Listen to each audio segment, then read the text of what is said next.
Bonjour tout le monde. Les mois de l'année date. आपने आज का टॉपिक बिल्कुल सही पढ़ा है। आज मैं साल के जो महीने हैं उनको फ्रेंच में कैसे सही तरीके से प्रोनाउंस करना है उनको बताऊंगी। और आप में से कुछ लोग हैं, ज़्यादातर सभी हैं, जिनको फार्म भरने की ज़रूरत पड़ती है, जिनको दत्ते और सीनिये करना होता है।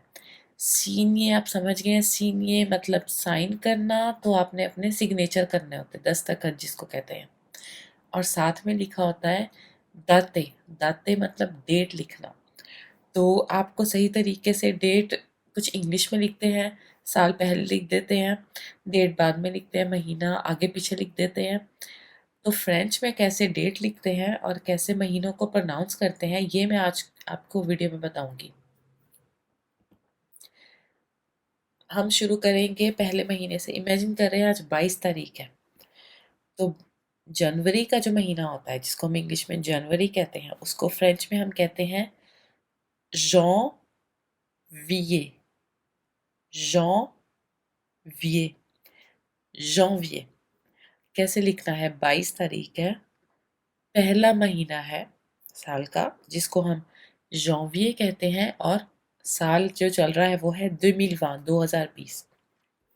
ज़्यादातर मैंने नोट किया, आप लिखते हैं 22 तारीख स्लैश ज़ीरो नहीं लिखते, आप 1 लिख देते हैं। गलत नहीं है, आप अपनी तरफ से सही लिख रहे हैं, लेकिन फ्रेंच में वो कोशिश करते हैं, इनका जो लिखने का तरीका है यहाँ पे, वो दो दो नंबर्स करके लिखते हैं। क्योंकि आपको पता है 12 महीने आते हैं, जो 12वां महीना है वो एक दो दो नंबर आते हैं, तो इसलिए वो प्रेफर करते हैं कि आ के आगे ज़ीरो लगा दें। तो 22/01/2020, तो आ के आगे अगर आप ज़ीरो लगा देंगे तो वो भी ठीक है, नहीं लगाएंगे तो कोई प्रॉब्लम नहीं है, दूसरा आपकी बात समझ जाएगा, लेकिन अगर लगा देंगे तो वो ज़्यादा अच्छा रहेगा। साल का जो दूसरा महीना, उसको हम कहते हैं इंग्लिश में फेब्रुअरी का महीना, फ्रेंच में उसको कहते हैं फेवरिये। फेवरिये। फेवरिये। janvier, février। इसको कैसे लिखते हैं? 22 तारीख, दूसरा महीना donc 02/2020। तीसरा महीना जिसको इंग्लिश में हम कहते हैं मार्च, उसको फ्रेंच में कहते हैं, मिलता जुलता है, उसको फ्रेंच में कहते हैं मार्स। मार्स मैंने बहुत बार सुना है, क्योंकि आप सबको इंग्लिश में पता है तो आप सब मार्च बोलते हैं। 3 मार्च, 4 मार्च, सामने वाले को समझ आ जाता है, क्योंकि मार्च और मार्स मिलता जुलता है। लेकिन अगर आपने सही तरीके से बोलना है तो आप बोलेंगे मार्स। तो यहाँ से हुआ janvier, février, mars। 22/03/2020। 03 क्योंकि तीसरा महीना, 22 मतलब 22 तारीख, 2020 ये साल है जो एंड में लिखा जाता है। उससे अगला इंग्लिश में कहते हैं चौथे महीने को अप्रैल। अप्रैल, लेकिन फ्रेंच में बोलेंगे अवरील। मिलता जुलता है, लेकिन पी की जगह वी आ जाता है, पे की जगह वे आ जाता है। अवरील। तो यहाँ पे बनेगा 22/04, क्योंकि चौथा महीना है 2020। janvier, février, mars, avril। आगे कंटिन्यू करें। अगला महीना, पांचवा महीना, जिसको हम मई का महीना कहते हैं इंग्लिश में, फ्रेंच में है ये मई। इसको मई मत बोलिएगा, मई इंग्लिश में कहा जाता है, फ्रेंच में इसको मई कहते हैं। तो ये बनेगा 22/02/2020। 22/05/2020। तो दोबारा से साथ साथ मैं आपको रिपीट करवा रही हूँ ताकि आपको सही बोलने की प्रैक्टिस हो जाए।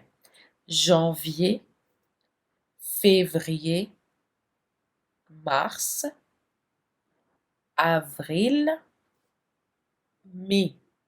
उससे अगला आता है जून का महीना, जिसको हम 6वां महीना कहते हैं साल का, उसको फ्रेंच में कहा जाएगा juin। juin। juin। 22/juin/2020।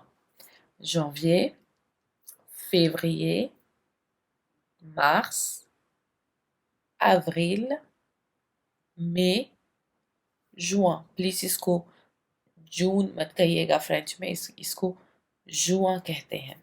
उसके बाद 7वां महीना जिसको हम इंग्लिश में जुलाई कहते हैं, उसको फ्रेंच में जुए, जुए, 22 juillet 2020। अगर दोबारा से शुरू करें तो बनेगा janvier, février, mars, avril, mai, juin, juillet। जुलाई मत बोलिएगा, इसको जुए बोलिएगा। उसके बाद 8वां महीना जिसको हम इंग्लिश में अगस्त का महीना कहते हैं, उसको फ्रेंच में कहते हैं ऊत। मैंने बहुत बार सुना है, काफ़ी लोग हैं जो ए को भी बोलने की कोशिश करते हैं तो वो बोलते हैं आउत। आ नहीं सुनाई देता, आ लिखा जाता है लेकिन बोला नहीं जाता, तो ये ऊत है। ओथ, ओथ नहीं बोलना, ऊत। ओथ भी मैंने बहुत बार सुना है। ना आप आउत बोलेंगे ना आप ओथ बोलेंगे, आप बोलेंगे ऊत, ऊत। 22 août 2020। तो 0 से अगर शुरू करें तो आएगा janvier, février, mars, avril, mai, juin, juillet, août। 9वां महीना होता है जो साल का, वो है इंग्लिश में सितंबर का महीना कहते हैं, और फ्रेंच में थोड़ी सी चेंजमेंट है। आप सितंबर को सेप्टेम्बर बोलेंगे तो एंड में जो सितंबर वो फ्रेंच में सेप्टेम्बर बन जाता है। तो 22 सितंबर 2020, सितंबर। मैं चाहती हूँ कि जैसे मैं सारे 0 से बार बार रिवाइज कर रही हूँ, आप भी मेरे साथ करें। janvier, février, mars, avril, mai, मई मत बोलिएगा, mai, juin, जुलाई नहीं बोलना, juillet, août, septembre। 10वां महीना जिसको इंग्लिश में अक्टूबर कहते हैं, वो फ्रेंच में अक्टूबर की तरह बोला जाता है, अक्टूबर। मिलता जुलता है, बहुत बार आप अक्टूबर बोलते हैं, अक्टूबर नहीं है, इंग्लिश में अक्टूबर होता है, फ्रेंच में अक्टूबर, अक्टूबर। तो दोबारा से शुरू कर रही हूँ। janvier, février, mars, avril, mai, juin, juillet, août, septembre, octobre। उसके बाद 11वां महीना है नवंबर का महीना, फ्रेंच में इसे कहते हैं नोवेम्बर, नोवेम्बर, 22 नवंबर 2020। दोबारा से शुरू कर रही हूँ अब। janvier, février, अब आप रिपीट कर करके आपकी प्रोनाउंसिएशन ठीक हो जाएगी।